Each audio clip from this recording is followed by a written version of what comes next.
Bueno, en la calle, en toda esta calle vivían muchos anarquistas.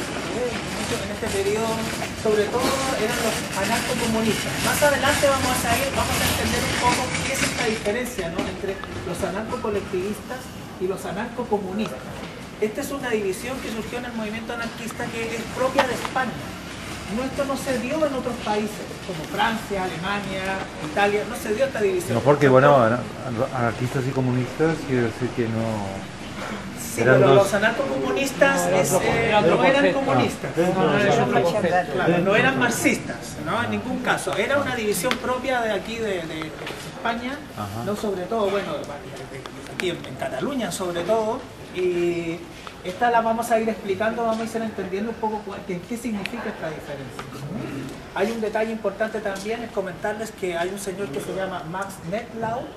Max Nettlau fue el historiador, tal vez es el único historiador, un historiador vienés, que fue el único que recopiló esta historia y el único que escribió sobre ella, porque viajó en esa época y estuvo aquí en Barcelona, estuvo aquí en Gracia, y él fue el único que entrevistó a Borràs, entre otros. Entonces todo lo que conocemos un poco de las ideas de esta gente está o en sus publicaciones o en los escritos de Max Nettlau. Max Nettlau era partidario del anarquismo sin adjetivos, que fue una palabra que inventó Tarrida del Mármol.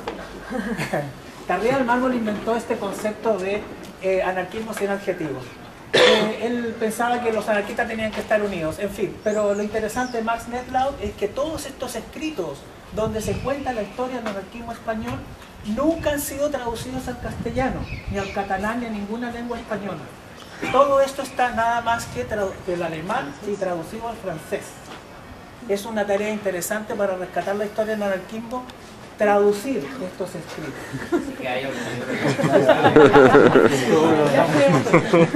Pero son trozos, o sea, toda la obra completa de él no está traducida totalmente al castellano.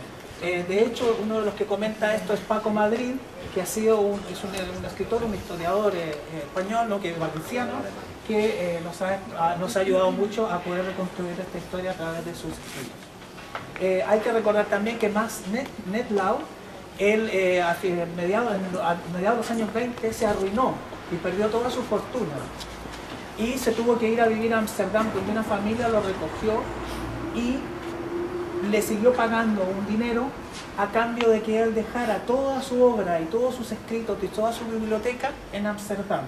Y esto dio origen a lo que se llama el Institut voor Sociale Geschiedenis, el Instituto para la Historia Social, que está en Amsterdam, donde están la mayor cantidad de artículos o de documentos relativos a la historia del anarquismo, no solo español, sino que también europeo. Bueno, después de este inciso, comentarles que este es el Porvenir anarquista. El Porvenir anarquista es del año 1891, está escrito en 3 lenguas, se editaba en la